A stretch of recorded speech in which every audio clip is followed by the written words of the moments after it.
पहिलो अधिवेशनका अध्यक्षता गर्नुहुने र आयोजक जिल्लाका अध्यक्ष सञ्जीव ठाकुरज्यू, आजको यो महत्त्वपूर्ण सङ्ख्यामा अलिक कमै भए पनि पावरफुल इम्प्याक्टफुल यो आजको अधिवेशन, यसमा मञ्चासीन मेरा मित्र केन्द्रीय उपाध्यक्ष जीवन प्रकाश शर्माज्यू, अर्का उपाध्यक्ष मित्र धरणधर अधिकारीज्यू र धेरै अगाडिदेखि हामी मधेसमा काम गरिरहेको, जिल्लाहरू गठन गर्दादेखि सहकार्य गर्दै आएको र सँगसँगै शैक्षिक संस्थाको यात्रामा हिँड्ने र अन्य मित्र केन्द्रीय सल्लाहकार वीरेन्द्र शाहज्यू, धनुषा जिल्लाका अन्य कार्य समितिका साथीहरू, केन्द्रीय सदस्य बाबु साहेबज्यू, पर्साका जिल्ला अध्यक्ष लगायत साथीहरू, सिराहाका साथीहरू र सम्पूर्ण उपस्थित साथीहरू, हामी 62-63 हिसाबलाई अलिकति यसलाई फेरि चलायमान बनाउने हिसाबले हामी अगाडि बढ्यौँ। अलिक युवाहरू नै थियौँ, अब 20 वर्ष अगाडिको कुरा हो। वीरेन्द्र सरको जोस देख्दा त म पनि अलिकति केही सिक्ने मौका पनि पाउँथेँ त्यो बेला, र धेरै जिल्लाहरूमा हामीले सङ्गठन विस्तार गऱ्यौँ। त्यो बेला हाम्रो एउटै आवश्यकता के थियो भन्दाखेरि हिसानले जुन खालको अभिभार लिएर उच्च माध्यमिक शिक्षा परिषदको कार्यक्रममा यसले आफ्नो अग्रसरता देखाएको थियो, पाठ्यक्रमदेखि परीक्षादेखि मूल्याङ्कनका कुराहरू, यसका अनुगमनका कुराहरू, सम्बन्धनका विषयहरू, त्यसमा अघिल्लो नेतृत्वले त्यति काम गरेन, अलिक बढी प्याप्सनकै बोलबाला भयो। अब हिसानमा हामी जानुपर्छ भनेर हामी 0+2 को एउटा नेतृत्व हो। पूर्व हाम्रो राजदूतज्यू डाक्टर रोय, त्यो बेला नि मैले भेटेर कुरा गर्ने मौका पाएको थिएँ धनुषा साइन्स क्याम्पसमा, र 0+2 र अलिकति उच्च शिक्षाका संस्थाहरूमा हामी यो सङ्गठन विस्तार गर्ने एउटा जमर्को भयो र सङ्गठनलाई के रूपमा हामीले यहाँसम्म ल्याउने र उच्च माध्यमिक शिक्षा परिषद त अहिले छैन, राष्ट्रिय परीक्षा बोर्ड भयो, नयाँ संविधान आइसकेपछि यो विद्यालय शिक्षा स्थानीय तहमा गयो। अब यी विविध समयले गर्दाखेरि, विविध कारणले, विविध खालका चाहिँ मन्त्रालयदेखि लिएर अहिलेको देशको राजनीतिक परिवेश, संघीयता, यो सबै कुरामा हामी कसरी एडजस्ट हुने भन्ने कुरामा हामी केही न केही ट्रान्जिसनमा एउटा चाहिँ ट्रान्जिसनको अवस्थामा यो सङ्गठनले केही प्राप्त गर्यो, केही गुमायो। त्यस बाबत पनि हामी उच्च शिक्षा र यो 0+2 सँगसँगै 9-12 का विद्यालयहरूलाई समेटेर उच्च शिक्षालय तथा माध्यमिक विद्यालय सङ्घ भनेर फेरि यसलाई पुनर्गठित गऱ्यौँ र त्यो ढङ्गले अहिले हिसानले आफ्नो महत्त्वपूर्ण भूमिकाहरू निर्वाह गर्दै आएको छ। मध्य प्रदेश अलिक पहिल्यै गठन हुनुपर्थ्यो, विविध कारणले गठन हुन सकेन, हाम्रो कोसिस जारी नै थियो। यहाँ चाहिँ धेरै जिल्लाहरू र अलिक ठुलो भूभाग अनि अलिकति क्लस्टर्ड नभएर अलिकति छुट्टै एक खालको चाहिँ विद्यालयहरूको एउटा चाहिँ धेरै सहरहरू बाँडिएको हुनाले वीरगञ्ज गर्दा अलिक बढी सङ्ख्या आउने हो कि लाहानमा आउने हो कि जनकपुरमा आउने भन्दाखेरि केही सङ्ख्या चाहिँ फरक पर्दो रहेछ। अब कोशी प्रदेशमा गर्दा विराटनगर, इटहरी, थोरै नजिक झापा छ, त्यहाँ 100वटा कलेजहरूको कार्यक्रम गर्न सङ्ख्या पुगिहाल्ने। कास्कीमा पनि अलिक बढी पोखरासँग सम्बन्धित छ, काठमाडौँमा बागमतीको अलिक काठमाडौँमा, यहाँ चाहिँ अलिक डिस्ट्रिब्युटेड खालको जनसङ्ख्याको यो बसोबास र अनि विद्यालयहरूको विभिन्न जिल्लाहरूमा विद्यालयहरूको चाहिँ विभिन्न खालको सङ्ख्या भएको हुनाले अलिक उपस्थिति कम, र जनकपुर एउटा शिक्षाको अग्रणी भूमिका खेल्ने सहर र राजधानी, प्रदेशको राजधानी पनि भएको हुनाले हामीले यसलाई महत्त्व लिएका छौँ र मुख्य रूपमा अहिले हामी महाधिवेशनकै सङ्घारमा छौँ। महाधिवेशनको मिति योभन्दा अगाडि पनि पटक तय भएको थियो, हामी फागुनमा गर्ने भनेका थियौँ, चैतको 21-22 गते तय भएको थियो र प्रधानमन्त्रीलाई प्रमुख अतिथिमा पनि निम्ता दिइसकेका थियौँ।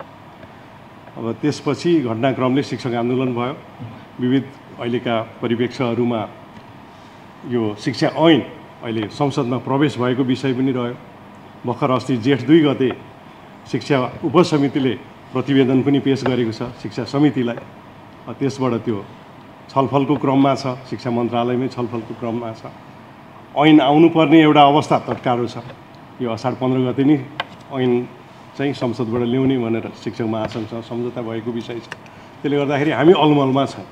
महाधिवेशनको मिति पटक पटक सरिरहेको अवस्थामा हिजो मात्रै अध्यक्षज्यू लगायत अर्का वरिष्ठ उपाध्यक्षज्यूहरू सहित म यहाँ आउनुभन्दा अगाडि मध्य प्रदेश पहिलो अधिवेशन हुँदैछ, अब के सन्देश लिएर जाने? हामी असार 4 र 5 भनेर घोषणा गरिसकेको छ। तयारी उपसमितिहरू गठन भएर तयारी पनि हुँदैछ काठमाडौँमै महाधिवेशन गर्ने भनेर। अनि अध्यक्षज्यूले प्रश्न के राख्नुभयो भने योभन्दा अगाडिका सचिवालयमा पनि यो विषयमा अलिक दुविधा त छँदै थियो र केही साथीहरूले गर्नुपर्छ समयमै महाधिवेशन, यो सङ्गठनलाई अलिक जागरुक र यसलाई नियमित एउटा चाहिँ प्रजातान्त्रिक हिसाबले यो समयमै यस्ता कुराहरूलाई सङ्गठनले गर्नुपर्छ, यो चाहिँ एउटा विधिको हिसाबले जानुपर्छ, नियम नीति सबै कुराहरू ढङ्गले जानुपर्छ भन्ने एउटा थरीको रह्यो। अर्को थरीको साथीहरूले होइन यो ऐन आउने बेलामा यो असाढको समयमा अलि उपयुक्त भएन कि, त्यो बेला मिति तोक्दा पनि यो गलत भयो कि भन्ने हिसाबले यो विविध कोणबाट 2-3वटा मिटिङहरू त्यति निर्णयमा पुगेन र हिजोको अध्यक्षज्यूसँग कुरा गरेर म आउनुभन्दा अगाडि चाहिँ यसलाई मङ्सिरतिर सार्नु नै उपयुक्त हुन्छ भन्ने विषय चाहिँ उहाँले राख्नुभयो र मध्य प्रदेशको यो अधिवेशनमा यो आउने महाधिवेशनको समय पनि अलिक सर्ने बारेमा म जानकारी गराउँछु है त भन्ने हिसाबले म यो अधिवेशनमा आज उपस्थित हुँदैछु। सम्भवतः अब महाधिवेशनले विविध खालका भोलि कठिनाइहरू हुने र सङ्गठन अलिक विभाजित हुन्छ कि भन्ने मेसेज पनि जानु भएन। एउटा ऐनमा हामी लडिरहेका छौँ। उपरोक्त वक्ता जीवन सर लगायत सम्पूर्ण साथीहरूले पनि ऐनकै विषयमा राख्नुभयो। निजी शैक्षिक संस्थाहरूलाई सङ्गठनले कसरी यसलाई लिएर जाने भन्ने समयमा अहिले हामी विभाजित नहौँ, सङ्गठन अहिले जुन रूपमा छ अझै बढी यसलाई सक्रियता बढाउँ र यो ऐनको विषयमा चाहिँ हामी लबिङ गरौँ भन्ने विषयमा अहिले केन्द्रित हुन चाह्यौँ र मङ्सिर उपयुक्त पनि हुन सक्छ सबै हिसाबले। अब असाढमा शैक्षिक संस्थाहरूको भर्नाहरू हुने, एसीको रिजल्ट आउने, साउन भदौसम्म हामी उच्च शिक्षाका अन्य क्याम्पसहरूको पनि व्यस्तता हुने र दसैँ तिहार करिब असोजमै छ र कार्तिक 1 महिना तयारी गऱ्यौँ भने हामी मङ्सिरमा ठिकै हुन्छ भन्ने हिसाबले अन्तिम अब नसर्ने गरी भन्नुभएको छ। भोलि फेरि हामी पर्सि फेरि सचिवालय बस्दैछौँ, एउटा नयाँ कार्य समिति बनाएर महाधिवेशन तयारी समिति एउटा बनाएर अध्यक्ष लगायतको एउटा समूह बनाएर अब अन्तिम मिति चाहिँ तोकौँ भन्ने हिसाबले एउटा महाधिवेशनको मिति तोक्दैछौँ। सायद ऐन आइसकेपछि अब हामी महाधिवेशन गर्छौँ भन्ने एउटा निष्कर्षमा पुगेको छौँ। म यहाँलाई यो जानकारी गराउन चाहन्छु। जहाँसम्म उपसमितिका विषयहरू छन्, अलिक पेचिला विषयहरू छन्। उपसमितिले जुन ढङ्गले अहिलेको ऐनमा उहाँहरूले प्रतिवेदन पठाउनु भएको छ समितिलाई, हामीले समितिमा कुरा गरेको छौँ। समितिका सभापति लगायत त्यसका अन्य सदस्यहरूलाई, विभिन्न पार्टीका शिक्षा हेर्ने सांसदहरूलाई, माननीयज्यूहरूलाई र शिक्षा मन्त्रीसँग पनि कुरा भएको छ। अहिले नयाँ शिक्षा मन्त्री आउनुभएको छ रघुजी पन्त, उहाँसँग पनि हाम्रा विषयहरू छलफल भएका छन् र विभिन्न पार्टीका शिक्षा विभागहरूसँग पनि हामी पटक पटक छलफल गरेका छौँ। र अहिले जुन दफाहरू छन् करिब अलिकति दफा परिवर्तन पनि भएको छ। पहिलाको 80 सालमा आएको शिक्षा प्रस्तावित ऐनमा 163 दफा थियो भने अहिले 172 दफामा करिब 10वटा दफा जति निजी शिक्षालाई प्रभाव पार्ने दफाहरू छन् र त्यसमा पनि विशेष गरेर हामीले हेर्दाखेरि यो दफाहरूमा दफा 15 को विषय अलिकति पेचिलो छ। त्यसमा शुल्क निर्धारण बारेमा त्यसको उपदफा 2 मा अलि बढी ती कुराहरूलाई निजी क्षेत्रको अधिकारलाई खुम्च्याउने खालको र स्थानीय तहलाई नै शुल्क निर्धारण गर्न दिने उपदफा 2 ले त्यो ढङ्गले निर्देशित गरेको छ, त्यो प्रस्तावित गरेको छ। र अहिले हामी छात्रवृत्तिकै विषयमा धनुषाले गरेका कुरा, अन्य जिल्लाले गरेका कुराहरू पनि यहाँ छलफल गर्दै थियौँ। सायद यो ऐन आएपछि फेरि स्थानीय तहले हाम्रा हिजोका छात्रवृत्तिका मापदण्डहरू, मान्यताहरूलाई रद्द गर्छ, निष्क्रिय गर्छ र नयाँ ऐन अनुसार छात्रवृत्तिका विषयलाई फेरि अन्य अर्को मापदण्डमा आउँछ र सङ्गठनलाई अझै बलियो बनाउनु पर्ने र स्थानीय तहसँग छात्रवृत्तिका विषयमा छलफल गर्नुपर्ने विषय एउटा महत्त्वपूर्ण विषय हुन्छ भन्ने मैले देखेको छु। मुख्य रूपमा अहिले देखिएकोमा अर्को पेचिलो विषयमा दफा 14 मा निजी शैक्षिक संस्थाहरू कम्पनीमै रहने अथवा कम्पनीबाट गुठीमा जाने भन्ने विषय 14 दफामा यो विषयहरू राखिएको छ। हिसानले प्रष्ट रूपमा यसका आफ्ना अवधारणाहरू प्रधानमन्त्री, शिक्षा मन्त्री, शिक्षा समितिका सभापति, नेपाली कांग्रेसका पार्टी सभापति, अन्य राजनीतिक दलका नेताहरूलाई हामीले प्रष्ट रूपमा दिएका, यसलाई हामीले चाहिँ यसमा हाम्रा विषयहरू राखेका छौँ, हाम्रा चाहिँ ध्यानाकर्षणहरू गराइएको छ र त्यसमा केही स्पष्टता र केही प्रतिबद्धता पनि हामीले पाएको छौँ। सम्माननीय प्रधानमन्त्रीज्यूकै उहाँकै निर्देशनमा पनि कति कुराहरू निजी क्षेत्रका विषयमा उहाँले प्रष्ट रूपमा अन्य ठाउँहरूमा पनि बोल्नुभएको छ। पेप्सनको महाधिवेशनमा होस्, अन्य कुनै शैक्षिक संस्थाको कार्यक्रमहरूमा होस्, उहाँले निजी क्षेत्रलाई गुठीमा जान दिनु हुँदैन भन्ने कुरा प्रष्ट भन्नुभएको छ। तपाईँहरू लगानी गर्ने अनि गुठीमा शैक्षिक संस्था लाने भने गुठी के हो, गुठी कसले सञ्चालन गर्छ भन्ने कुरा उहाँले प्रष्ट बोल्नुभएको छ। आज पनि एउटा +2 को कार्यक्रममा विद्यार्थीको विदाई कार्यक्रम ग्रेजुएसन प्रोग्राममा आज प्रमुख अतिथि भएर एउटा कार्यक्रममा सहभागी हुँदै हुनुहुन्छ। अहिले 2 बजे भइसक्नुभयो। निजी शैक्षिक संस्थाको कार्यक्रममा उहाँले विशेष खालको एउटा हौसला दिने काम गरिरहनु भएको छ र उहाँले निजी शैक्षिक संस्थाहरूलाई यथावत चलाउन दिनुपर्छ, सामुदायिक विद्यालयहरूलाई सबलीकरण गर्नुपर्छ भन्ने जुन उहाँको स्पिरिट हो, त्यो स्पिरिट अहिले शिक्षा मन्त्रीले लिनुभएको छ। योभन्दा अगाडिका 2 शिक्षा मन्त्री यो बिचको अवधिमा थोरै भए पनि अशोक राई शिक्षा मन्त्री हुँदा हाम्रो विषय अलिकति सुन्नुभएको थियो। त्यसपछि अर्को शिक्षा मन्त्री देवेन्द्र पौडेल आउनुभयो, खासै धेरै काम हुन सकेन।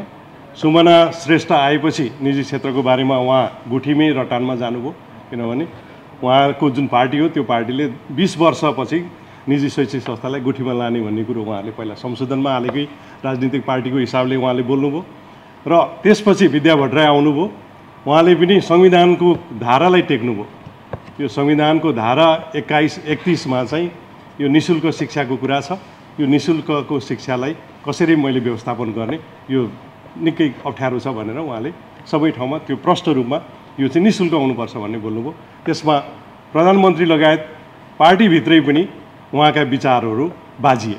पार्टीकै शिक्षा समितिमा पनि उहाँले आफ्नो कुरा प्रष्ट राख्न सक्नु भएन, त्यसलाई त्यो स्पिरिटमा जान सक्नु भएन। अन्तिममा उहाँले राजीनामा गरेर जानुभयो र अहिले प्रधानमन्त्रीकै स्पिरिटमा शिक्षा मन्त्री आउनुभएको छ। उहाँ आएकै 1 हप्तामा शिक्षक आन्दोलनलाई एक खालको चाहिँ समझदारीमा उहाँले विदा गर्नुभएको छ, सम्बोधन हुन्छ भन्नुभएको छ। केही रूपमा अस्ति आएको बजेटमा शिक्षक आन्दोलनलाई केही राहत हुने खालका विषयहरू र केही बजेट बढाएको आभास पनि पाएको छ।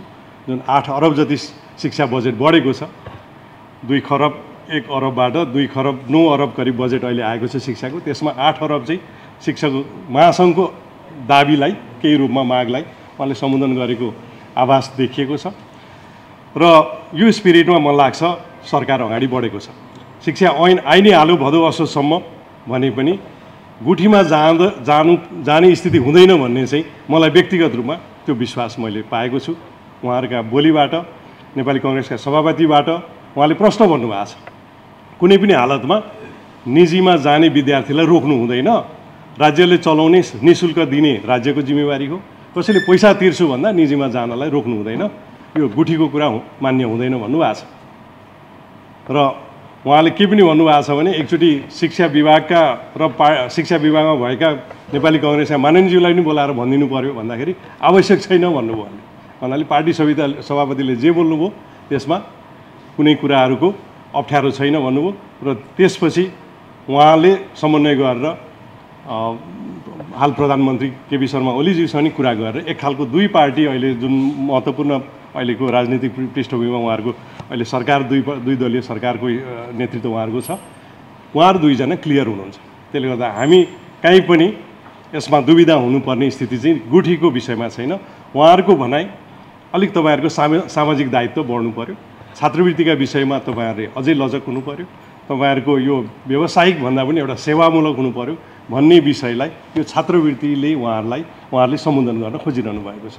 यो विषयमा अघि जीवन सरले पनि भन्नुभयो, सम्पूर्ण कुरामा छात्रवृत्ति दिने विषयमा हामीले यो मान्य हुँदैन भनेर शिक्षा मन्त्रीलाई र सभापतिलाई, शिक्षा समितिको सभापतिलाई हामीले ध्यानाकर्षण गरिसकेका छौँ। यसमा ट्युसन शुल्क र भर्ना शुल्क र केही शुल्कहरू बाहेक अन्य शुल्कहरूमा निजी क्षेत्रले जान सक्दैन भन्ने कुराहरूलाई हामीले प्रश्न राखेका छौँ।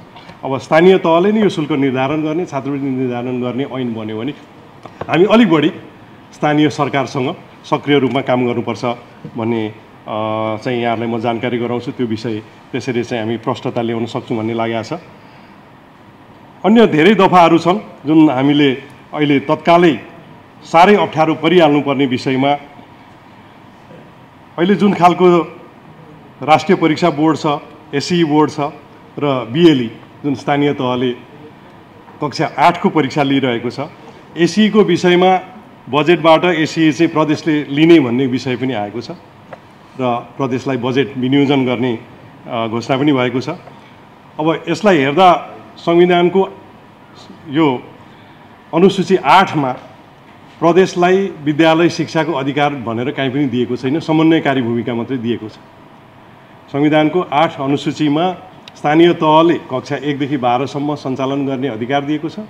केन्द्रले परीक्षा अन्तिम परीक्षा 12 को परीक्षा लिने भन्ने कुरा चाहिँ अनुसूची 8 में प्रष्ट छ।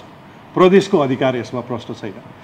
बजेटबाट आएको घोषणा भएको कुरा र संसदले भोलि गर्ने पारित गर्ने ऐनमा बाजिने कुरा पनि छैन। संविधानै संशोधन हुने विषय पक्कै पनि नरहला अहिले, किनभने शिक्षक महासङ्घको माग दाबी पनि संविधान संशोधन गर्नुपर्छ भन्ने छ। ती धेरै कुरामा सरकार र संसद अब अल्मलिन्छ जस्तो लाग्दैन। यो विषय अलिकति गम्भीर छ, तर यसले चाहिँ एउटा प्रभाव दिन सक्छ। बजेटमा आइसकेपछि यो समितिलाई पनि केही रूपमा संशोधन गर्ने हिसाबले समितिले यसलाई आँट गर्न सक्ने, समितिले यसलाई निर्णयमा लिएर जान सक्ने र एसई प्रदेशमै लिएर आउने अवस्था चाहिँ एउटा सानो बाटो, एउटा चाहिँ सानो एउटा थ्रेसहोल्ड चाहिँ यसमा प्रदेशको चाहिँ जिम्मेवारीमा आउन सक्छ कि भन्ने एउटा छ। तर पनि अब संसदमा यी कुराहरू विवाद पनि आउन सक्छ, कहीँ मुद्दा पनि पर्न सक्छ भोलि ऐन आइसकेपछि, किन संविधानमा त्यो विषय प्रदेशलाई दिएको विषय छैन। यो एउटा अप्ठ्यारो विषय पनि छ र एसई प्रदेशमा आउँदाखेरि कम्तीमा पनि हाम्रो उपस्थिति चाहिन्छ भनेर पनि हामी आज मधेस प्रदेश गठन गर्दैछौँ। अलिकति प्रदेशका जिम्मेवारीहरूका पनि कामहरूका कुराहरू पनि हामीले गर्नुपर्छ, यसका कार्यक्रम पनि ल्याउनु पर्ने हुन्छ। एउटा एसईकै परीक्षाको कारणले पनि प्रदेशलाई हामीले अलिक चलायमान गर्नुपर्ने, सङ्गठित गर्नुपर्ने, यो विषयलाई पनि हामी सङ्गठनको यो प्रारूपलाई हामी चाहिँ सङ्गठनले अगाडि बढाउनु पर्ने विषय छ र हामी प्रदेश गठन गर्नुपर्ने आवश्यकता त्यहाँ छ। त्यो सँगसँगै हामीले विभिन्न तालिमहरू गर्ने, विभिन्न खालका शैक्षिक गतिविधिहरू गर्ने र नेपालमै उत्कृष्ट शिक्षा भनेर प्रदेशहरूले कार्यक्रम पनि ल्याउने, त्यो खालको चाहिँ कार्यक्रम पनि आउने यो नयाँ कार्य समितिले यी 2-3टा कार्यक्रमहरूलाई लिएर जान सक्ने विषयमा म अलिकति साथीहरूलाई राख्न चाहन्छु।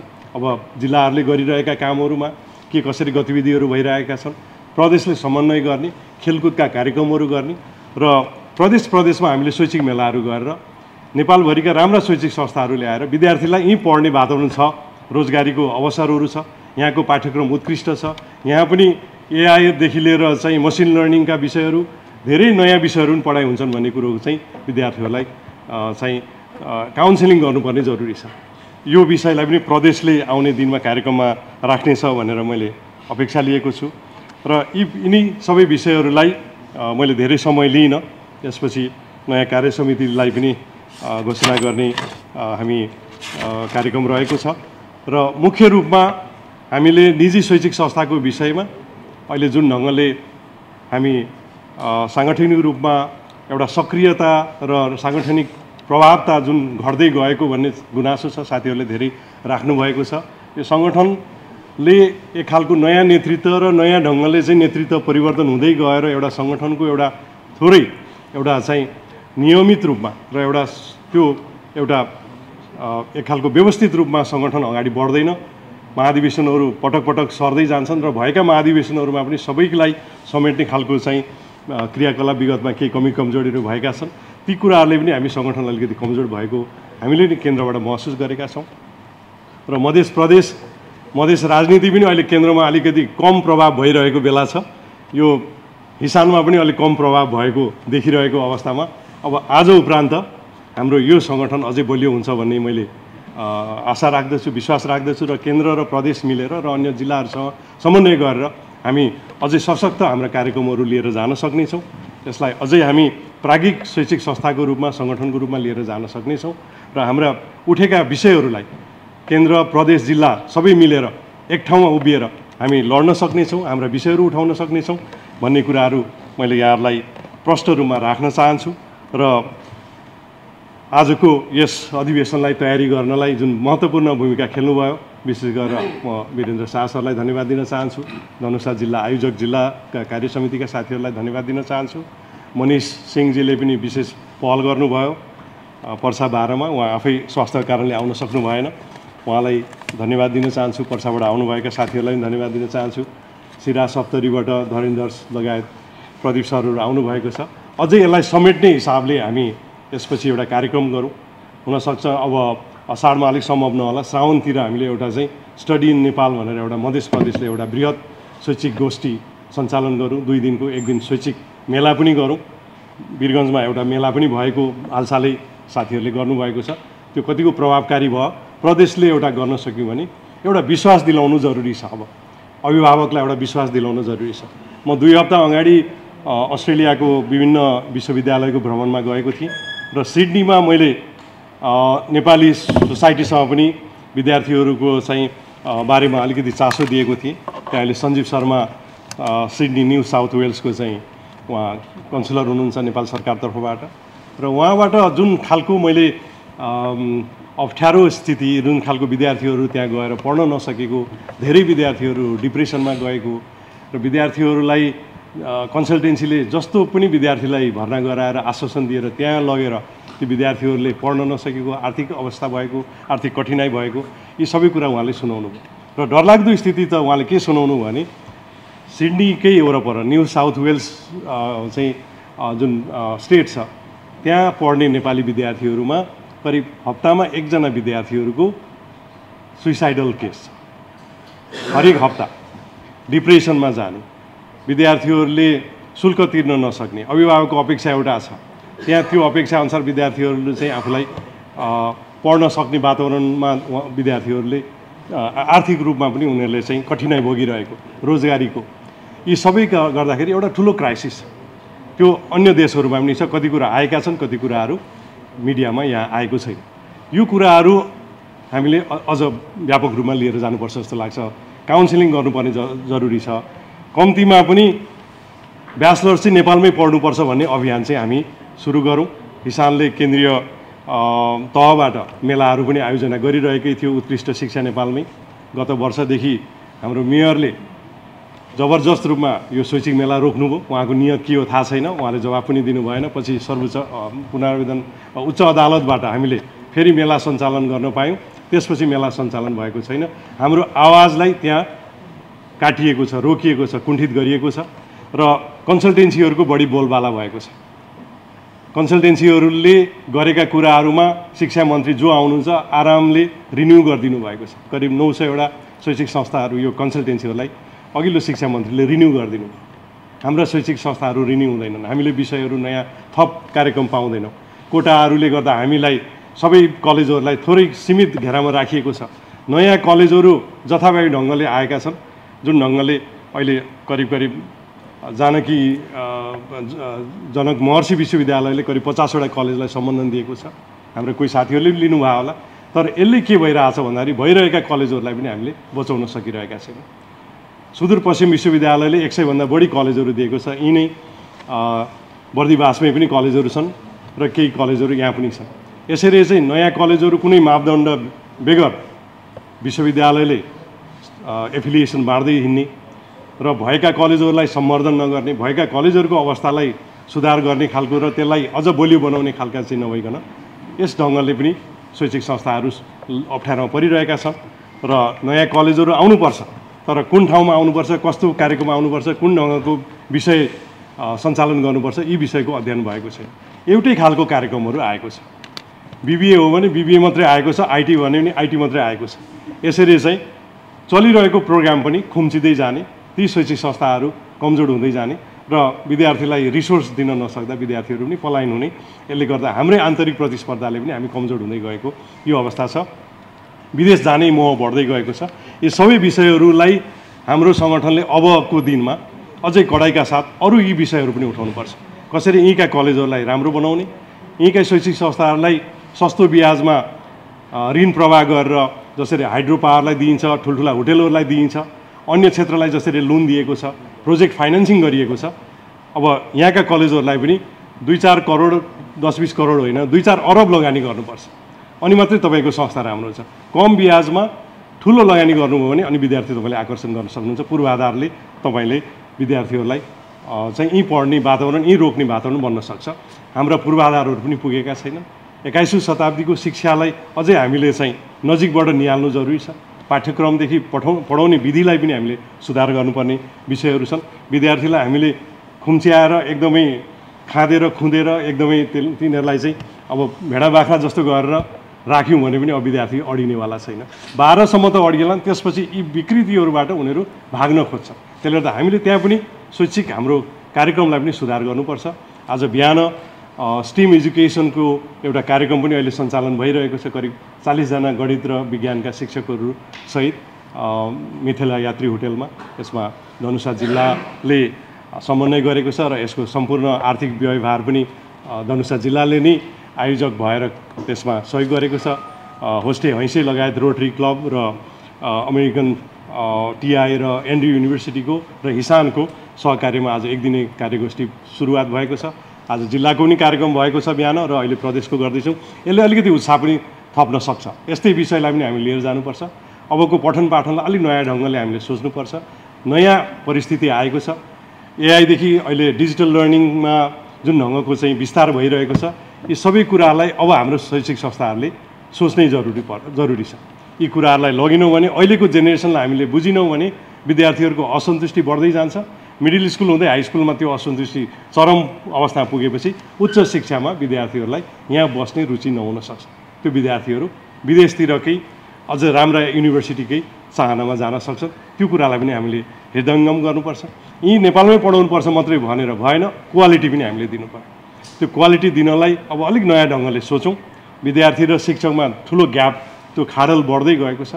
विद्यार्थीहरू धेरै डिजिटल लर्निङमा छन्। उनीहरूले धेरै रिसोर्सेसहरू चाहिँ विदिन द टिप्स अफ फिङ्गर्समा पाइरहेका छन् र त्यो चिज चाहिँ टिचरसम्म भएन भने ग्याप हुन्छ। टिचर्सभन्दा उनीहरू चाहिँ बढी इन्फर्मेसनको नजिक भइरहेका छन्। त्यसले गर्दा यी कुराहरूलाई पनि हिसाबले आउने दिनमा लिएर जानुपर्छ।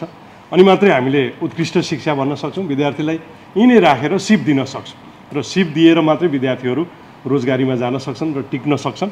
यिनै विषयहरू मैले राख्दै पुनः आयोजक जिल्ला धनुषा जिल्लाका अध्यक्ष लगायत सम्पूर्ण साथीहरूलाई धन्यवाद दिन चाहन्छु र नयाँ कार्य समिति एउटा तुरुन्तै तपाईँहरूले छलफल पनि गरिसक्नु भएको छ। मलाई लाग्छ एउटा कार्य समिति तुरुन्तै आज बन्नेछ। यसमा धेरै विवाद छ जस्तो लाग्दैन। उपस्थित साथीहरू र केही साथीहरूलाई छुटाउनै नहुने साथीहरू छन् भने उहाँहरूलाई पनि पछि थप्दै गएर करिब 11 जना बढीमा 15 जनाको कार्य समितिको हाम्रो प्रदेशको कार्य समितिको खाका छ। त्यसमा अध्यक्ष, उपाध्यक्ष, सचिव, कोषाध्यक्ष र आवश्यक भयो भने 2 जना उपाध्यक्ष पनि गर्न सकिन्छ र सदस्य गएर करिब 11 अथवा 15 जनाको कार्य समिति बन्यो भने जिल्ला समितिभन्दा केन्द्र र जिल्लाको बिचमा साथीहरू अलिक निष्क्रिय भएका साथीहरूलाई पनि यहाँहरूले अगाडि बढाउन सक्नुहुन्छ। यो नेतृत्वमा यही कुराहरूको अपेक्षा राख्दै यहाँहरू साथीलाई पुनः धन्यवाद दिन चाहन्छु। धन्यवाद, नमस्ते। केन्द्रीय हिसान लगायत यस सिराहा जिल्लाका हाम्रा बर्दिम तिवारीजी लगायत सम्पूर्ण त्यस जिल्लाका साथीहरू, पर्सा जिल्लाका हाम्रा हिसानका जिल्लाध्यक्ष लगायत सम्पूर्ण उहाँको साथीहरू, त्यस्तै यस कार्यक्रमलाई सफल पार्नको लागि हामी धनुषा हिसानका सम्पूर्ण सदस्यज्यूहरू र यहाँ यस कार्यक्रममा उपस्थित यस कार्यक्रमलाई सघाउन आएका महत्त्वपूर्ण व्यक्तिज्यूहरू, सबभन्दा पहिला म केन्द्रबाट केन्द्रीय सल्लाहकारको हिसाबले र खास गरी धनुषा हिसानको सदस्यको हिसाबले म यहाँहरूलाई न्यानो अभिवादन टक्राउन चाहन्छु। म आफ्नो तर्फबाट पनि धेरै कुरा 2 पार्टमा म राख्न चाहन्छु। एउटा पार्ट के हो भने 2053 सालमा हिसान स्थापना भए पनि एकताका नाम चाहिँ निष्क्रिय अवस्थामा गइसकेको अवस्था थियो। मलाई त्यो याद छ, साल त याद छैन, लाइक 64 हो कि 66 हो। त्यसलाई हिसानलाई फेरि पुनर्जागरणको रूपमा ल्याउनको लागि देशभरिको अभियानमा मैले धेरै साथीहरू लाग्नुभएको होला, तर यो हिसानलाई रिफर्मेसन गरेर लगौँ भनेर धेरै त्यसमा ओलझोलहरू थिए। त्यसलाई देशभरि नै दौरा गरेर, खास गरेर म विराटनगरसम्म म पनि पुगेँ। युवराज शर्माजीको ठुलो योगदान छ। र त्यसपछि त्यो बेलामा लिटिल एन्जिलमा यसको गठन भयो। उमेश श्रेष्ठ सर हाम्रो लिटिल एन्जलका सञ्चालक अध्यक्ष बन्नुभयो र त्यति बेला नै महासचिवको रूपमा युवराज शर्माजी आउनुभएको थियो। त्यो दिन बडा कठिन थियो त्यसलाई पुनर्जीवित गर्ने, मलाई जस्तो लाग्छ। मैले त्यो बेलाको स्मरण गर्दाखेरि र त्यहाँ बडा जोस जागरको साथ केन्द्रीय हिसानको फर्मेसन पनि भयो। वाद विवाद दुनियादारी धेरै कुराहरूको बावजुद पनि एउटा सफल नेतृत्व कमिटी बन्न पुग्यो। त्यसपछि मलाई लाग्छ कि यो बन्ने कारण के थियो त? त्यति बेला पनि हिसानका हाम्रा निजी स्कुलहरूका सञ्चालकहरूको अवस्था, भोलिको दिनमा लगानी कसरी सुरक्षित हुने र यसै शैक्षिक गुणस्तरलाई उकास्नको हिसाबले नै त्यति बेला काठमाडौँका साथीहरूले पक्कै पनि मनन गरेर फेरि देशभरि नै उहाँहरूको चाहिँ त्यो गरेर फर्मेसन गर्नुभएको होला। न त त्यति बेला के जरुरी थियो र उहाँहरूलाई जुन एउटै नाउँमा हामी सबैजना छौँ, हेर्दाखेरि कोही फ्रन्ट लाइनमा होला, कोही ब्याक लाइनमा होला, तर हामी कहीँ न कहीँ एकै नाउँमा हामी सवार छौँ। केन्द्रको साथीहरूको चासो जहिले पनि नभएको होइन। म पनि त्यति बेला उपाध्यक्ष भएको थिएँ। कार्यक्रम कन्टिन्यू भइराख्यो, तर समस्या हाम्रो प्रदीप सर लगायत धेरैले भन्नुभयो त्यति बेला पनि थियो। यो पेप्सनमा लागेका साथीहरूको त्यो कारणले धेरै स्कुल त हाम्रो हुन सकेका थिएन, तर जति नै थियो 11-12 चलाउने संस्थाहरू म्याक्सिमम त्यति बेला यसमा होमिएका थिए। पछि गएर कलेजहरू पनि आयो। यो राष्ट्रिय जब यो होइन माध्यमिक 12सम्म जब गरिदियो, त्यसपछि फेरि हाम्रो चाहिँ पेप्सनका साथीहरूमा अलि सङ्ख्या चाहिँ हाम्रो घट्दै गयो। र त्यही बेलामा म उपाध्यक्ष भएको बेलामा मैले पनि पाएको जवाबदेहीमा 8वटा होइन 9वटा जिल्लामा मैले यो जिल्ला समितिहरूमा म पुगेको थिएँ। र त्यति बेलादेखि नै प्रदीप तिवारीजी सँग सम्पर्क भएको थियो। उहाँले धेरै सघाउनु भयो। महादेव सरसँग त्यति बेला नै सम्पर्क हुँदै गयो र सिराहा, राजविराज, पर्सा धेरै कुराहरूमा हामी चाहिँ त्यति बेला अगाडि आयौँ। अब जोस चाहिँ कुनै न कुनै कारणहरूले घट्दै गएको हुन्छ कि आफ्नो व्यस्तताले घट्दै गएको हुन्छ, मलाई थाहा छैन। यहाँ म कन्फ्युज भइरहेको छु। व्यस्तता चाहिँ सबै साथीहरूको बढेको छ र त्यो व्यस्तताको कारणले समय निकाल्न सबैलाई गाह्रो भएको छ। यो अधिवेशनको लागि पनि वीरगन्जका हाम्रो मुकेश सरले जसरी भन्नुभयो, मलाई थाहा थिएन वीरगन्जको होइन पर्सा जिल्लाको चाहिँ यो हाम्रो जिल्ला कमिटी फर्मेसन भइसकेको छ भनेर। त्यसकारण सरलाई चाहिँ सम्पर्क गर्न हामी म र सञ्जीवजीहरू सकेनौँ। यसको लागि क्षमा प्रार्थी छौँ। तर मनिषजीसँग हामी बारम्बार कन्ट्याक्टमा छौँ। टेलिफोन पनि होइन मतलब कुनै बेला उठ्यो, कुनै बेला उठेन, तै पनि हामी कन्टिन्यू उहाँसँग पनि कन्ट्याक्टमा थियौँ। त्यति मात्र होइन, युवराजीसँग मलाई लाग्छ 50औं चोटि यस अधिवेशनको बेलामा कुरा भएको होला र उहाँ कन्टिन्यू हामीलाई पनि घचघचाइराख्नुभयो र हामीले डेट पनि तय गऱ्यौँ र तय गर्दा पनि फेरि केही कारणवश त्यो आन्दोलनको कारणले त्यति बेला चाहिँ माओवादीका साथीहरू त्यसमा इन्भल्भ छु हामी जान सक्दैनौँ भन्दाखेरि हामी चाहिँ त्यति बेला हामी चाहिँ मध्य प्रदेशको अधिवेशनलाई थाँती राख्यौँ। तर हामी कन्ट्याक्टमा छौँ, हामी गर्दैछौँ। कसको लागि गर्दैछौँ? आफ्नै लागि गर्दैछौँ। तर हुन्छ कि केन्द्रको साथीहरूले गरेको छ कि छैन? उहाँहरू पनि कलेजका सञ्चालक हुन्, उहाँहरूले कतिको लाग्नु भएको होला त्यो पीडालाई हामीले मनन गर्नुपर्छ। हो, त्यहाँ पनि कमी कमजोरी भएको छैन होला म भन्दिनँ, धेरै कामहरू छुटेको होला, तर जति भएको हुन्छ त्यसमा हामीले सघाउने, हामीले चाहिँ जिल्ला जिल्लाबाट यदि हामीले त्यो चाहिँ स्ट्रेन्थ हाम्रो कमिटीहरूको कारणले, हाम्रो उपस्थितिको कारणले हामीले गर्न सक्यौँ भने हाम्रो अहिले नगरमा जुन शिक्षा गएको छ, पेप्सनलाई खोजिन्छ, हिसानलाई खोज्दैन, त्यो वातावरण चाहिँ फरक पर्न जान्छ। केन्द्रीय हिसान अहिले शिक्षा समितिको बुझाइमा के छ कि यो 12 सम्मको पेप्सन नै हो। तपाईहरू कलेजको हुनुहुन्छ, यो चाहिँ तपाईहरूलाई हामी इन्भाइट गर्दैनौँ। यो हाम्रो जनकपुरको आन्दोलनको बेलामा यस्ता कुराहरू धेरै पटक भयो र त्यसलाई हैन सञ्जीवजीको अध्यक्षतामा हामी अगाडि बढ्यौँ। हाम्रा यो जनकपुरका हिसानका सम्पूर्ण साथीहरू हैन, कम विद्यार्थी भएका होस्, कलेज होस् कि बढी विद्यार्थी भएका होस्, हामी एकजुटले एकदम मनन गरेर एकदमै त्यो कुरालाई सेन्सिटिभिटी त्यसलाई राखेर हामीले काम गऱ्यौँ र 8 दिनको बन्दी कन्टिन्यू रूपमा बन्द भयो र लास्टमा हामीले खोजेको यो स्कलरसिपमा यो 10% कुरा त छँदै थियो। 2075 को ऐनलाई हेर्दाखेरि, विनियमलाई हेर्दाखेरि त्यहाँ त स्पष्ट रूपमा 10, 12 र 15 गरिसकेको छ। उहाँहरूले त्यसैलाई टेक्नुभयो, हामीले 74 लाई टेक्यौँ। 74 मा दिएको अनुसार भर्ना शुल्क, मासिक शुल्क र परीक्षा शुल्क चाहिँ लिन पाइने छैन। यसका अलावा पनि धेरै फीहरू छ जुन चाहिँ नगर शिक्षा ऐनले पनि बनाइसकेको छ, यो सङ्घीय ऐनमा पनि छ।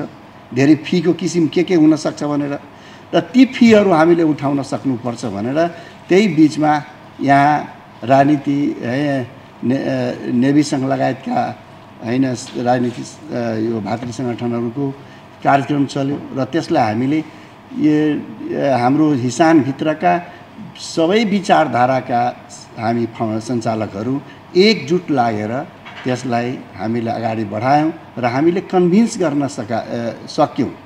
हामीले धन्यवाद पनि दिन्छौँ हामी मेयर साहबलाई। हामीले 8 दिनको झन्झट पछि पनि कमसेकम उहाँहरूले सुन्नुभयो, बुझ्नुभयो र बुझाउन हामी सक्यौँ र लास्टमा स्थानीय सरकार ऐनको अनुसार हामीले चाहिँ भर्ना शुल्क, मासिक शुल्क र परीक्षा शुल्क यो लिन पाइने छैन भनेर लेखियो। स्थानीय तपाईहरूले पनि त्यहाँ निकाल्न सक्नुहुन्छ र त्यो आधारमा हामीले बल पुर्यायौँ। त्यति बेला पनि हामीले युवराज सरसँग कन्ट्याक्ट गरेका थियौँ, यहाँ हाम्रो यस्तो यस्तो छ, के गर्न सकिन्छ।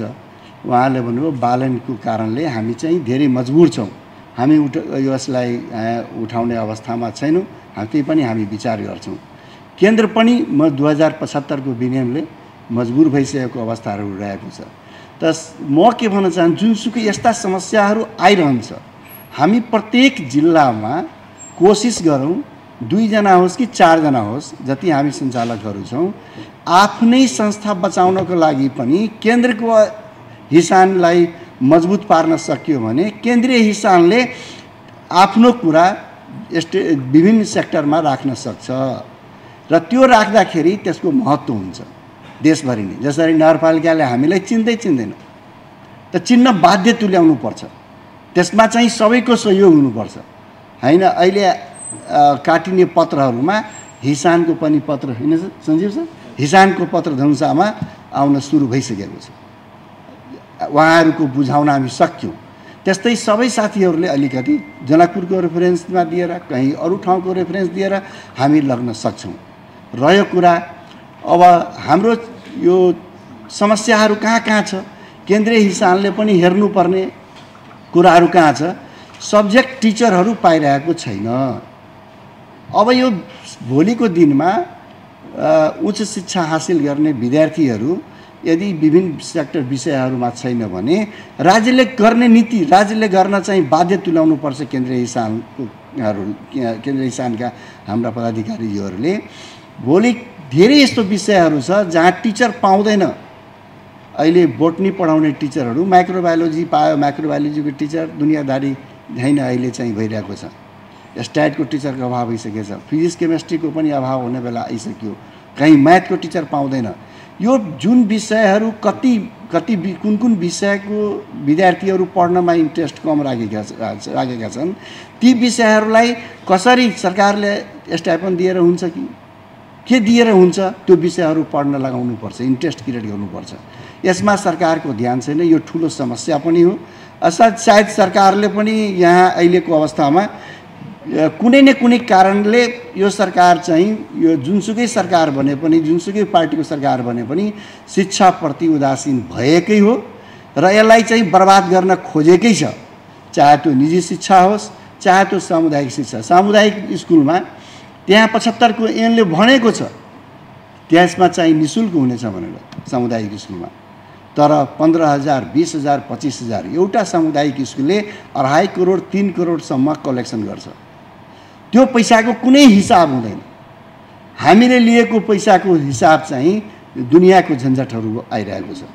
त्यसकारण म के भन्छु भने यो केन्द्रीय हिसाबले पनि यस पक्षमा पनि कुरा गर्नु पर्यो कि यो सामुदायिक विद्यालयमा चन्दाको नाउँमा रोल नम्बर राखेर प्रत्येक महिनामा लिने फी कहीँ चन्दा हुन्छ, यो कुराहरूलाई पनि हटाउनु पर्यो। बरु शिक्षक नै दिनु पर्यो उहाँहरूले, तर चाहिँ यो निःशुल्कको नाउँमा चाहिँ हामीलाई प्रत्येक कुरा ब्यागसम्म दिने हैन, कपडा पनि दिने, होस्टलको पनि सुविधा दिने कुरामा चाहिँ हामीलाई बाध्य तुल्याउने र उनीहरूले चाहिँ पैसा लिने यो त झन् हैन निजी सेक्टरलाई बर्बाद गर्ने कुरा छ। तर यस्ता कुराहरूलाई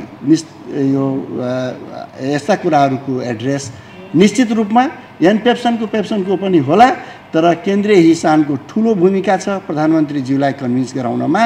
यो कुरा हामी सबै साथीहरूले बुझ्नुपर्छ कि हाम्रो लगानीलाई यो बच्चा यो सुरक्षित गर्नको लागि केन्द्रीय हिसाब अहिले पनि सुतेको छैन होला, एकदमै काम गरेको छ र प्राइम मिनिस्टरलाई कन्भिन्स गराएपछि त्यसपछि हाम्रो वर्तमान गृहमन्त्रीले पनि है रमेश लेखकजीको भोइस आएको सुन्नुभएको होला। त्यसपछि धेरैको भोइसहरू आउन सुरु भइसक्यो र पार्टीमा एक लाइनको विभिन्न पार्टीहरूमा पनि एउटा निजी शिक्षा यो प्रति बचाउनलाई यसको पनि योगदान छ। त्यसको लागि सम्मान गर्ने कुराहरूमा बचाउने कुरामा चाहिँ सरकारको नीतिहरू पनि बनिरहेको अवस्था हामी हेर्दैछौँ। त्यसकारण मैले भन्न खोजेको हाम्रो आजको दिनमा हामीले केन्द्रले धेरै कुराहरू गरेको छ, नगरेको होइन, केही कुराहरू कमजोरी होला। तर एउटा दुईटा कुराहरू म अहिले पनि कन्फ्युजमा अघि मैले कुरा गरेका थिएँ, फेरि साथीहरू समक्षमा राख्छु। युवराज सर, मलाई लाग्छ यो सामुदायिक विद्यालयको जुन कोर्टको फैसला छ त्यसमा प्रदीप तिवारीज्यूको पनि धेरै जानकारी होला।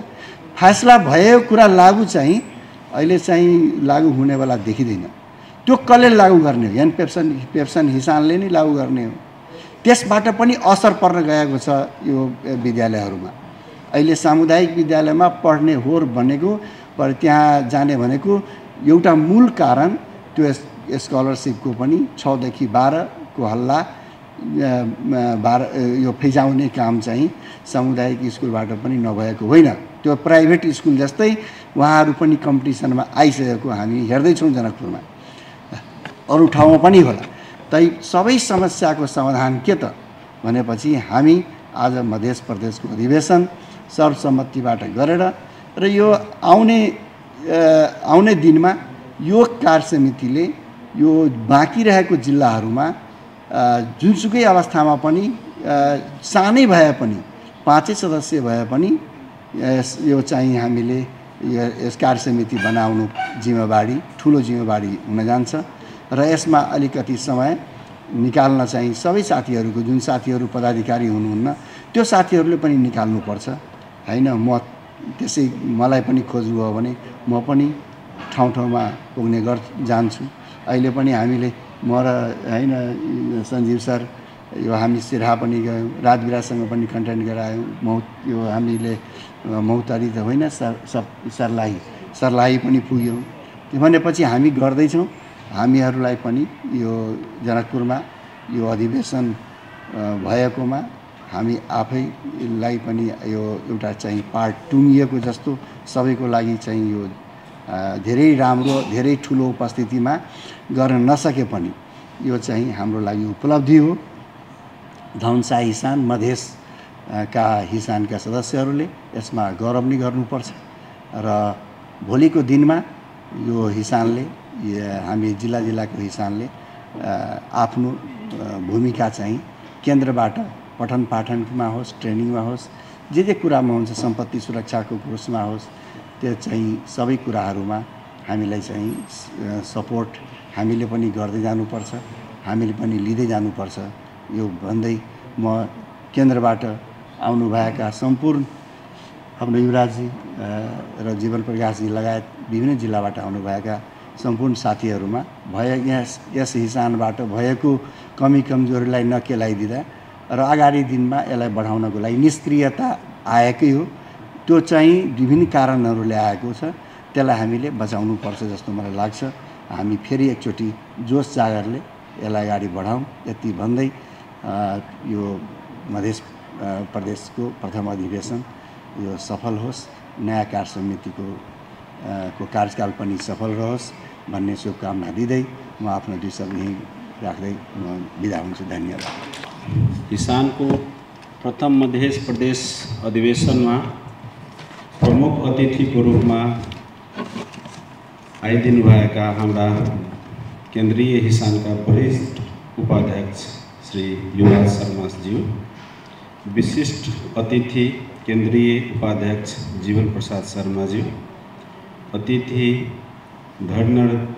धरणीधर अधिकारीज्यू, हाम्रो केन्द्रीय उपाध्यक्ष, केन्द्रीय सदस्य बाबू साहब यादवज्यू, त्यस्तै केन्द्रीय सदस्य डाक्टर सोनू शाहज्यू, हाम्रा हिसानका धनुषा हिसानका सल्लाहकार तथा पूर्व राजदूत श्री प्राडा रामसुगात राय सरज्यू, केन्द्रीय हिसानका सल्लाहकार वीरेन्द्र शाहज्यू, वीरगंजबाट पाउनु भएका वर्षाका जिल्ला अध्यक्ष मुकेश गुप्ताज्यू लगायतका टिम तथा प्रदीप तिवारीज्यू सँगै पाउनु भएका धनुषा हिसानका सम्पूर्ण मेम्बर तथा संस्थापक सदस्यहरूमा म सञ्जीव कुमार ठाकुर हार्दिक स्वागत गर्दछु र तपाईहरूलाई यो कार्यक्रममा आइदिनु भएकोमा आभार पनि प्रकट गर्दछु। रहेको कुरा आज सबभन्दा पहिला त हामी धेरै धनुषा हिसान खुसी भएछौँ कि यो प्रदेशको अधिवेशन पहिलोचोटि भइरहेछ र त्यो जिम्मा धनुषा हिसानले पाएछ। त्यसमा चाहिँ हामी सम्पूर्ण धनुषा हिसानका साथीहरू धेरै खुसी महसुस गरिरहेछौँ। सँगै यो प्रदेशको आवश्यकता किन छ भने पहिला पनि हामी त्यति जब हिसानको बिचमा केही दिन पहिला हाम्रो यो धनुषामा नगरपालिकासँग केही विवाद भयो। विवाद के थियो भने त्यो छात्रवृत्तिको विषयमा लिएर विवाद भएको थियो।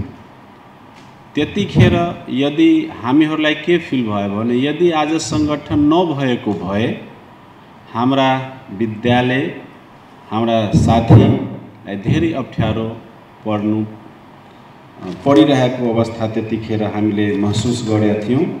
तब गएर योभन्दा पहिला हाम्रो धनुषामा पनि यति एक्टिभ थिएन, तर यो आन्दोलनले गर्दाखेरि हाम्रो धनुषामा पेप्सन एन्ड पेप्सन, मधेस पेप्सन, नेपाल पेप्सन लगायत धनुषाका जति संस्थागत विद्यालयहरू छ हामी सबै एक ढिकामा बसेर नगरपालिकासँग सहकारी गरेर 8 दिनको बन्दी पनि गरेर हाम्रो जुन माग थियो त्यो पुरा भयो। त्यतिखेर हामी सबैजनालाई के फिल भयो भने सङ्गठन आवश्यक छ। सङ्गठन आज नभएको भए हामीहरूलाई धेरै अप्ठ्यारो हुन्थ्यो। त्यसपछि हामी त्यतिखेरदेखि त्योभन्दा हुन त अगाडि पनि हामीले केही काम गरेका थियौँ। जस्तै धनुषामा चाहिँ जति हामी संस्थापक के भन्छ हिसानका सदस्य विद्यालयहरू छन् हामी सबैजना एउटै डेटमा 11 को एक्जाम लिइरहेछ। अहिले पनि हाम्रो 11 को एक्जाम चलिरहेछ। 14 गतेदेखि स्टार्ट गरेका छौँ। त्यहाँनिर चाहिँ एउटै प्रश्नपत्र छ, एउटै डेट छ, त्यसमा न कुनै संस्थाको नाम छ, मात्रै माथि धनुषा हिसान लेखेको छ। र जस्तै 12 को प्रश्नपत्र हाम्रो इमेल मार्फत आउँछ, हामी पनि 6:15 बजे त्यो मेरो जिम्मा रहन्छ अध्यक्षको नाताले सबै संस्थाबाट हामीले क्वेसन कलेक्ट गरेका छौँ र 6:15 बजे हामी क्वेसन इमेल मार्फत पठाइदिन्छौँ र त्यो प्रिन्ट गरेर 7 बजेदेखि इक्जाम भइरहेछ। र हाम्रो क्वेसन चाहिँ यो सरकारी विद्यालयहरूले पनि लिएर आफ्नो इमेल मार्फत मगाएर इक्जाम लिइराख्नु भएको छ। त्यस्तै यसपालि हामी फीमा पनि एकरूपता ल्याउने प्रयास गरेका छौँ। जुन लेभलको संस्था छ, पूर्वाधार जस्तो छ, त्यो अनुसारको फिस पनि निर्धारण गरेर मन्थली फीमा अब हामीलाई जानुपर्छ भन्ने पनि हामीले निष्कर्ष निकालेका छौँ भने। त्यस्तै सिलेबस, जस्तै प्रत्येक विद्यालयमा कुनैमा माघमा समाप्त गरिदिन्छ सिलेबस, कुनैमा चाहिँ फाल्गुनमा टिचरले सिलेबस समाप्त गरिदिनुहुन्छ। हामीले के गरेका छौँ भने ल 12 को चाहिँ असारदेखि लिएर फाल्गुनसम्म तपाईँलाई सिलेबस पढाउनै पर्छ सबै संस्थामा। त्यस्तै 11 मा चाहिँ श्रावणदेखि लिएर चैतसम्म पढाउनै पर्ने हुन्छ। र फर्स्ट टर्ममा यति, सेकेन्ड टर्ममा यति, थर्ड टर्ममा यति पनि बाँडिदिएको छ।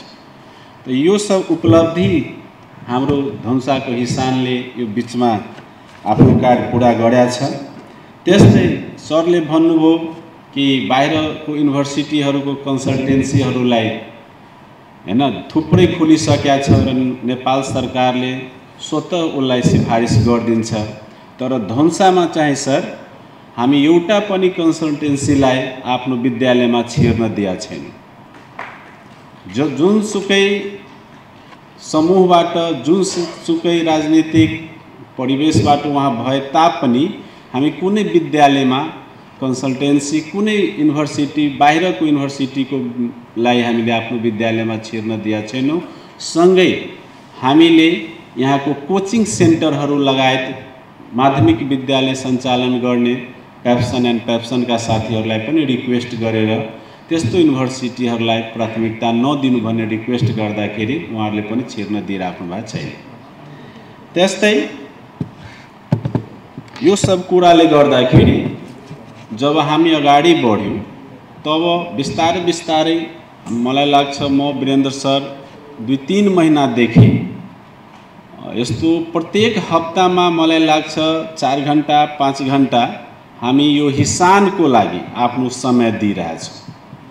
जबकि धेरै कार्यव्यस्तता छ तापनि हिसानको लागि हामी 2 जना प्रत्येक हप्तामा 3-4 घण्टा बसेर सम्पूर्ण मेम्बरहरूलाई, हाम्रो हिसानका सदस्यहरूलाई सबैजना प्रत्येक हप्तामा भन्नुहुन्छ कि फेरि मिटिङ छ, तर प्रत्येक हप्तामा हामी बस्ने गरेका छौँ र थुप्रै समस्याको समाधान पनि निस्किएको छ। ती सब कारणले गर्दा हामीहरूलाई के फिल भयो भने अब यो जिल्ला त हाम्रो ठिक छ, अब प्रदेशमा पनि लाग्नुपर्छ भन्ने सोचले जब युवराज सरले हामीले पटक पटक फोन मार्फत कि होइन अब प्रदेशको अधिवेशन गराउनु पर्यो, चाहे वीरगञ्ज होस् कि यहाँ होस् कि सिराहामा होस्, हामीले प्रत्येक 3-4 वटा जिल्लामा पुगेर सरहरूसँग सहकारी गरेर पहिला नै निर्धारण गरेका थियौँ र त्यो टाइममा चाहिँ 200 जनाको मास हामीले यहाँको पेप्सन एन्ड पेप्सन प्रत्येक जिल्लाबाट हाम्रो साथीहरूलाई बोलाउने सबै कामहरू अगाडि बढाएका थियौँ। तर बिचमा चाहिँ यो टिचरहरूको आन्दोलनले गर्दाखेरि पोस्टपोन्ड भयो। पछि हाम्रो केन्द्रीय के भन्छ अधिवेशन पनि सारियो, ती कारण हामीहरूले ल पछि गर्ने भन्ने हामीले सोच भयो। फेरि यो बिचमा चाहिँ 4 गते 5 गते केन्द्रीय अधिवेशन छ, ती कारण बिचमै गर्नुपर्ने छ भन्ने कुरा आयो। त्यसपछि हामी फेरि हतारमा गर्दाखेरि आज त्यति हामीले मास त्यहाँ जुटाउन सकेनौँ। एउटा कमिटी चाहिन्छ, यो कमिटी आज फर्मेट गरौँ भन्ने सोचले जति हामीले सक्यौँ त्यति प्रयास गरेर यति साथीहरूलाई हामीले उपस्थित गराउन सफल भयो।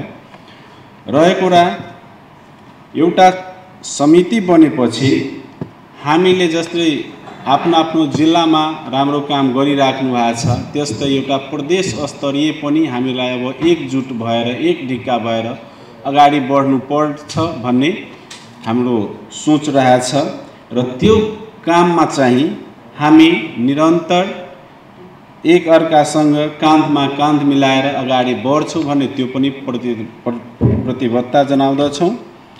सँगै यहाँनिर एउटा केन्द्रसँग हाम्रो के एउटा सानो रिक्वेस्ट छ भने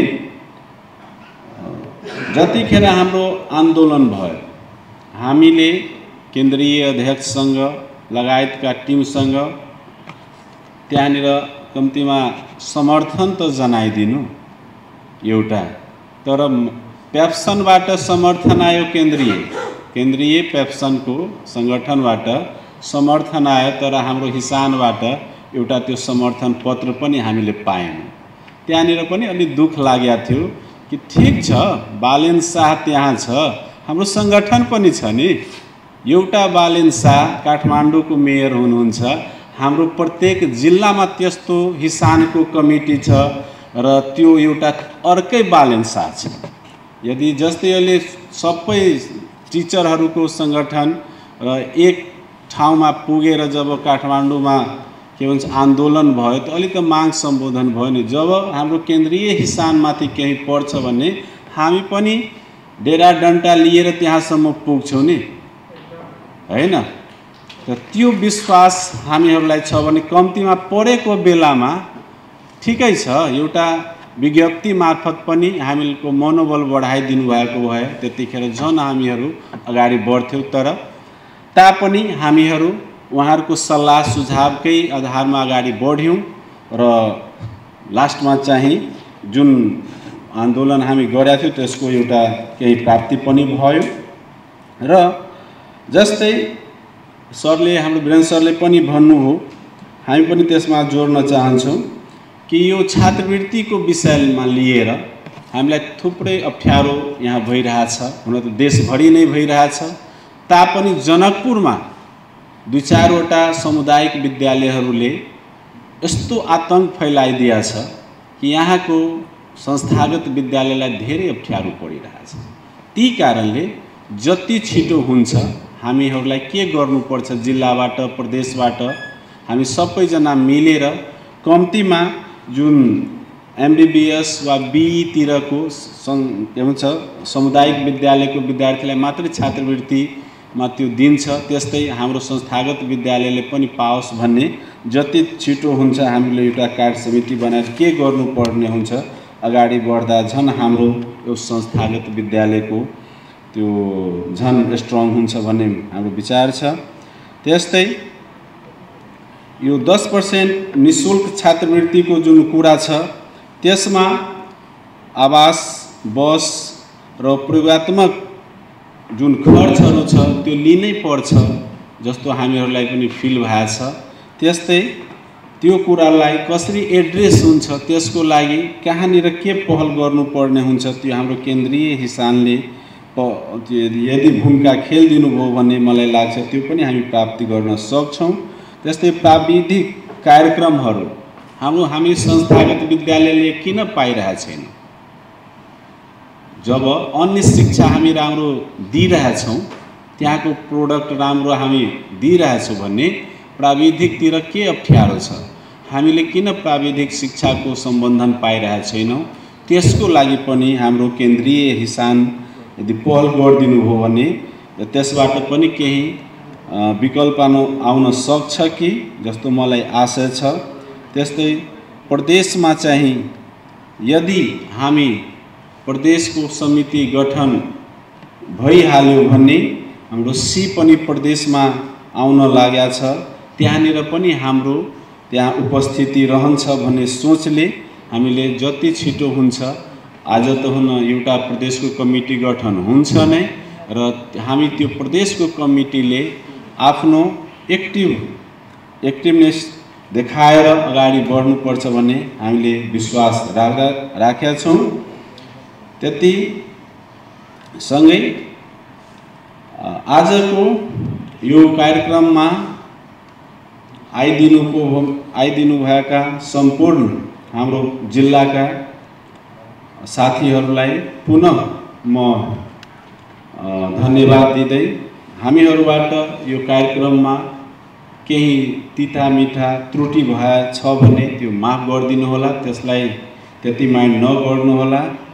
र सँगै यो पछि यो फर्स्ट चरणको कार्यक्रम पछि हामी एक ठाउँमा बसेर एकछिनको लागि एउटा कमिटी गठन गरेर त्यसपछि फेरि हाम्रो त्यो कमिटीको एनाउन्स गरेर हामी त्यसपछि फेरि छुट्छौँ। यति भन्दै म आफ्नो 2 शब्द यही टुङ्ग्याउँछु।